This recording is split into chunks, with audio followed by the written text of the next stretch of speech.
And today, I just want to look at some things that interest me. No different than what I always do. I think there's enough evidence on my channel to disprove the historical narrative. And I can name another dozen excellent channels who also have over 100 videos disproving, in my opinion, the narrative. But photos are an important part of it. For instance, when we look at this picture from Italy, we see that the old world had skyscrapers. When we look into our history, even in recent newspaper articles, we find that there were Egyptian ruins in the Grand Canyon. When we look at old maps, we see a nation called Tartaria on at least a few hundred different maps. And yet, this nation is not taught about in schools. When we look at the realm from above, we see sophisticated layouts and feats of engineering, often found in remote places, with very little explanation. When we examine star forts, found all throughout the realm, we find some of the most sophisticated engineering, indicating these were built by a people who understand the implementation of frequency and complex geometry. And while further examining the star fort narrative, in which they are commonly called bastion forts, we are told these were to defend against cannonballs. And yet thousands of these star forts are also said to be built before the invention of the cannon. In Chicago, we're told they built 7 city halls in around a 20-year period. One of them, we were told, they demolished in order to begin building the new one right next door. And yet we do see old photos of both of them standing in controversy to the narrative. We've discussed technology that's found on the top of all of these buildings, such as seen on this post office right here. And yet how these technologies may have been reverse engineered from nature, as we can see here with these radiolaria. And the radiolaria is basically a silica sea-dwelling creature, very tiny. And it's said that their carcasses make up most of the sand. And I think it would be very easy to recreate these photos, taking pictures of old buildings with old cameras, staging them with props and people, and I have no doubt one could portray whatever story they would want to. Today we're going to check out some old buildings left over from the Chicago World's Fair. Welcome.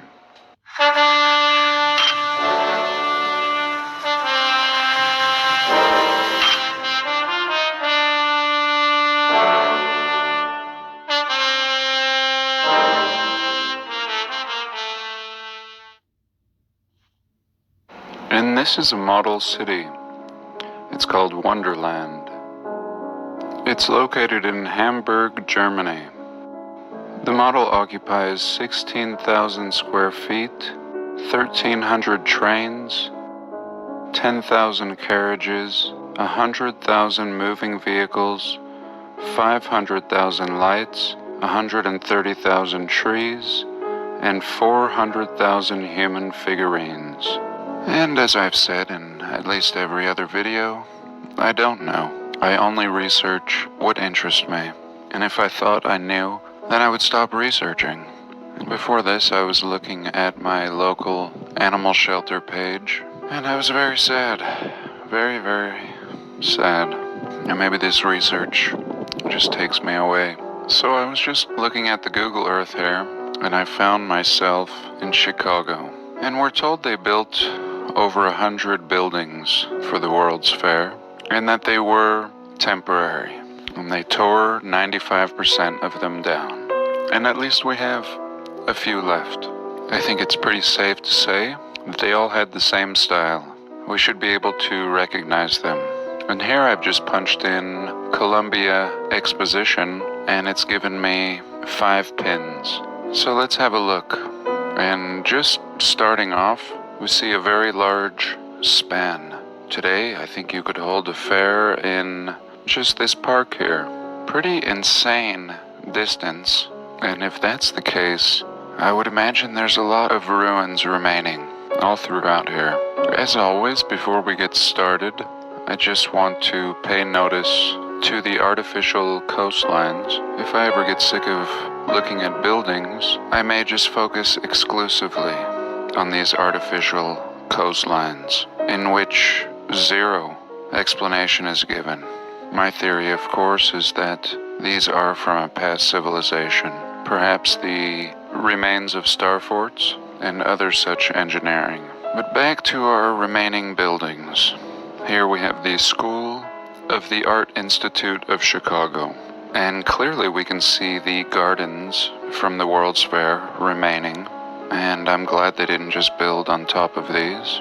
And here is our School of the Art Institute, just massive, taking up several blocks, a courtyard here, and this thing can be seen better from a street view. We'll drop the little man down here, and here we go. Left over from the World's Fair, and we recognize it right away. And here they've inscribed a new designation over the top here. Very easy way to change the designation of the building. And not only the designation, but also the date of buildings. As we can see here, you can add 1,000 years to your timeline simply by changing this facade. And here I don't think that this building was ever temporary. And I think it's looking even less glorious than it did in the past. Were these windows always filled in like this? I'm not sure, but let's move on. Next we stroll across this massive park, and we have the Field Museum. And we can drop the little man down here, and here's what we get. A beautiful building. This could have been any kind of government building, city hall, federal something or another, and looking pretty permanent. Here are 2 buildings remaining, and I just can't help but feel that if these buildings resemble all the photos we see, it may be safe to assume that all of these buildings were just as permanent as these leftovers. And here, how appropriate, a crappy tent, just to show you how much we really care today. And it looks like they've turned this into an aquarium. So very exciting. Already more buildings remaining than I thought. And this doesn't seem like it was ever meant to be an aquarium originally. And let's move on. Now here we see the Soldier Field. I made a video on this in the past, and I don't think this was ever originally meant to be a sports center. I'm not sure what the purpose would have been. If we look at old photographs, it looks like there were 3 buildings around what may at one point have been a lake. I'm just not sure. But let me show you the original front of this Soldier Field, and here we go. You can see my point. It does not seem like it was originally intended to be for sporting events. I love this structure. And in modern times, they actually made it smaller. They've built a new sports center within the old one. And really, again, feeling like this was built by the same people at the same time for some other purpose. Seems like everything we do is for amusement now, as if that's the only way we can sell this narrative. And again, that's not even supposed to be a World's Fair building, and yet it's directly on this path, really making me feel like it was just a grand residence, the uppity part of town in this past civilization, similar to what we see at the St. Louis World's Fair, where you had over 70 acres, and the layout just looked like a neighborhood, and like all of these buildings were simply residences. But here in the case of these Chicago buildings, they're even more massive than the ones in St. Louis. I think too big to be a private residence. And here we have a park. Looks like there was a building here at one point. And lastly, it looks like we have this Iowa building. Not very impressive, But in actuality, this must be it right here. Somebody has put the pin on this little one, when really it's clearly this mind blower right here. And what the hell is the Iowa building? Unbelievable here. Looking like a machine, and a smaller one right here with domes. Again over here. This thing is like a key component in the circuit board. Even having water here, maybe to cool some kind of machinery or tech, I'm not sure, but this is way too impressive. And it really isn't just the building, it's this whole layout. This is so advanced. And let's see what it is today. The Museum of Science and Industry. And clearly, an old World's Fair building.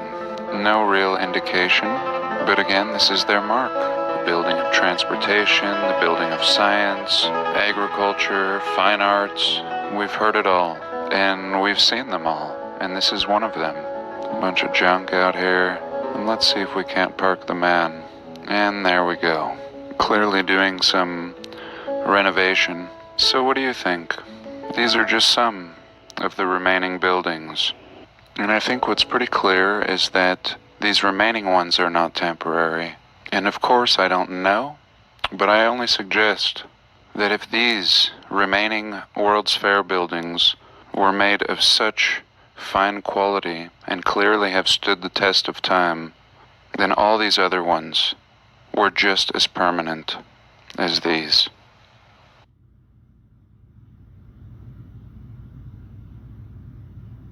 It's said that it's better not to begin, but once begun, it's better to finish.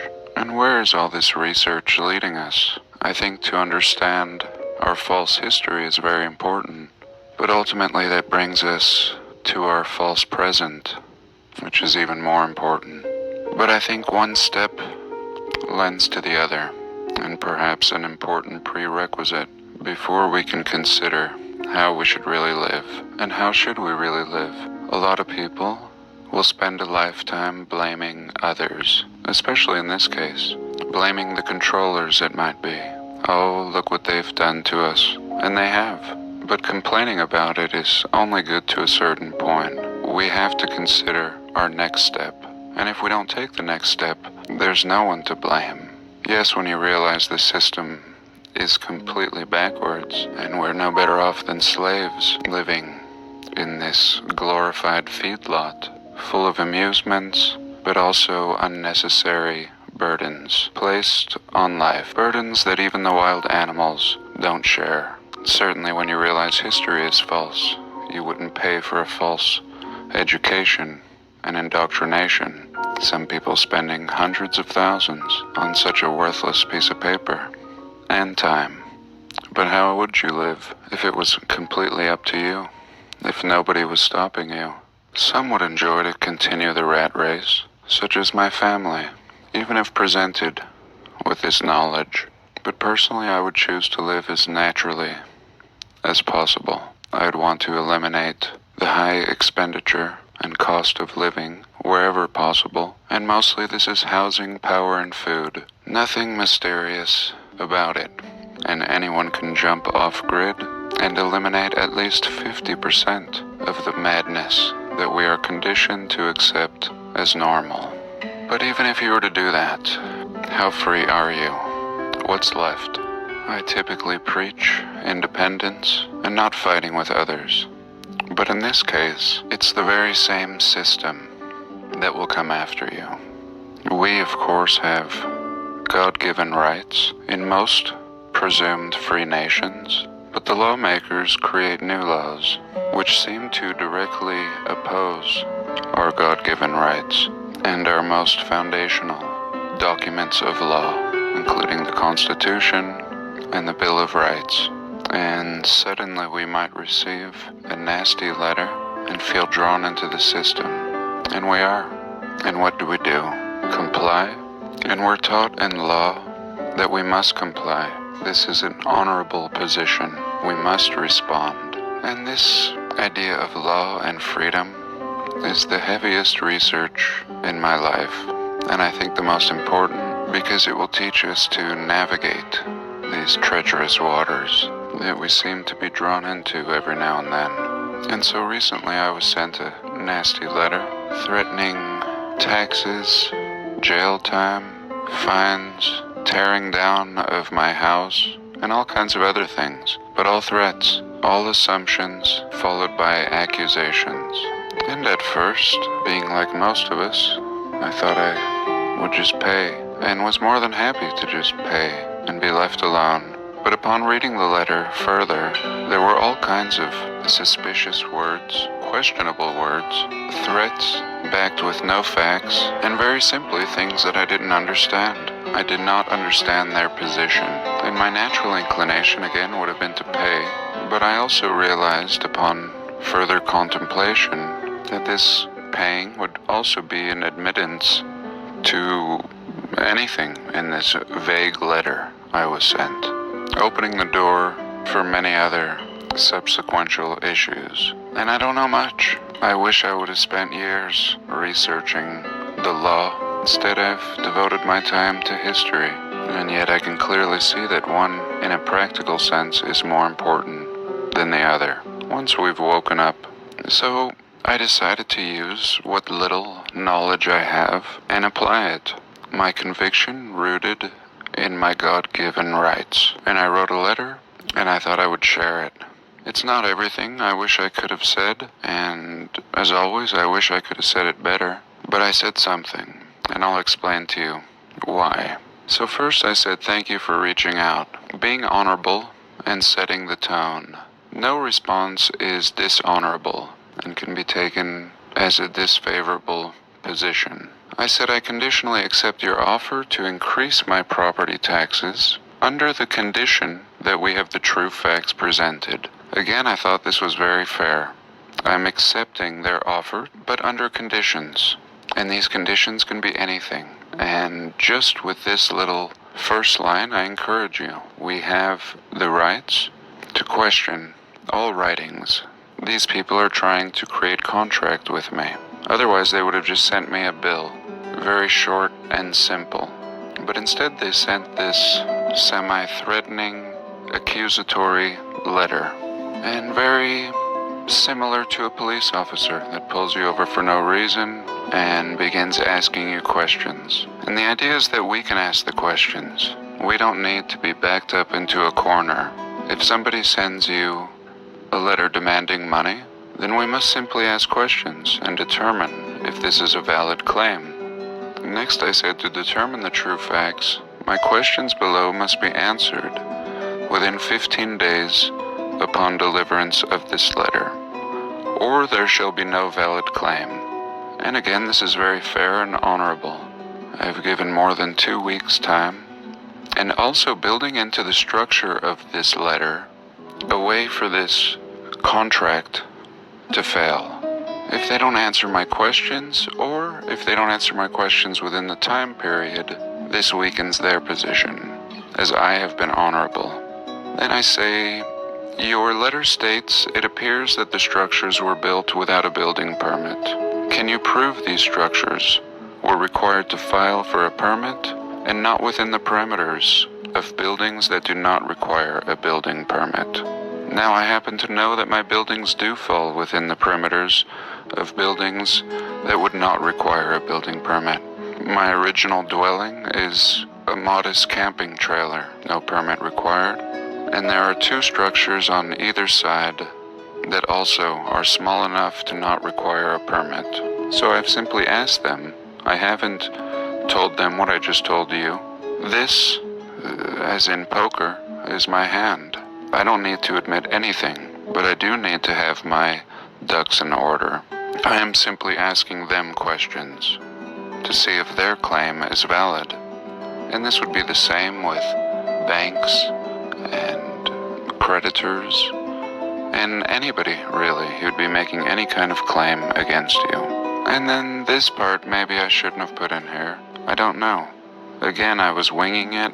Is it pompous of me to put this statement in here? Nevertheless, it's truth. "The whom creates the accusation shall bear the burden of proof." And this is why we have the Fifth Amendment. People want us to talk and ruin our position, and we mustn't. It's they who bears the burden of proof. Next I ask, can you define appears? Is this a fact? And appears is not a fact. What we learn in law is our law is full of verbiage and adverbs, and these are not facts. Now this part, I question if I should have written. The letter does not seem to be based on facts, but rather assumptions. Can you show any factual evidence? And if so, how was this determined? This part is pretty important. Did they trespass on my property to determine this? Was this some anonymous tip, again based on zero facts? So I've simply asked the question, asking for the facts, not appearances or assumptions. This part, I don't know if it was such a good idea on my part, but the letter did say if you wish to make payments, please contact the Treasurer's Department, and I did, and they told me no taxes were due. So I've simply asked them to define wish, seeming to be reserved for a genie, typically, not contracts. I do not wish to pay, but I didn't say that. And then, as my last question, and I could have asked so many, and I have the rights to, I asked, does this organization represent the higher laws of the land, including but not limited to the Constitution, federal, and common law? Again, who am I dealing with? Come to find out, these governments are merely corporations, not acting in the benefit of the people. Corporations making money. And this seems to be the foundation of our false history. Corporations creating governments, and ultimately slave systems. And this last part I copied from a debt validation letter, something you would send to a creditor or a credit bureau. And I couldn't have written this any better, so I just copied it and stuck it on here. And it says, "This presentment shall constitute a claim against the assets of your institution and is valid upon your failure to comply with the requirements of this agreement and to validate, not verify, the comprehensive accounting. Failure to respond within 15 days will be deemed non-responsive. The undersigned extends to the respondents the undersigned's appreciation and thanks for respondents' prompt attention to the response of the above proof of claim. This presentment is not to be construed as an acceptance or admittance to any jurisdiction, quasi or otherwise, but shall remain as a direct objection to any and all claims to the contrary." And again, I couldn't have said it any better, and just thought I would stick this part in here, which is basically saying I remain opposed to any of these claims. I'm not admitting or accepting anything at this point. Sincerely, without recourse. So I don't know. Will I end up being fined? Have I made the situation worse? We'll see. But even like the wild animal living free in nature, occasionally we are tested, and we have the opportunity to respond and treat the system a little differently than we have in the past. And maybe it is possible to rebuild this realm for the better once we truly understand the system and our role in it, not to be subservient, but to be informed and to participate.